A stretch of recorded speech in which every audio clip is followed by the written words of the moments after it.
Hi, I'm Lisa Braginton, Wild Birds Unlimited Manager at Moana Nursery, and today I want to talk about the art of birding.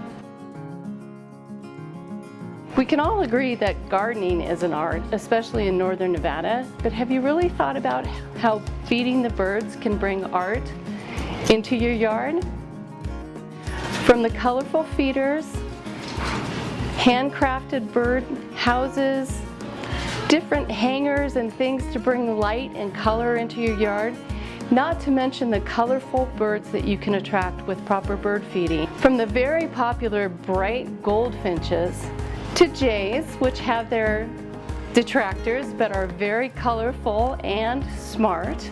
Very pleasant and songful house finches with their bright red heads, to more exotic birds like western tanagers and lazuli buntings and mountain bluebirds. There's a whole world of bird beauty that you can attract into your landscape.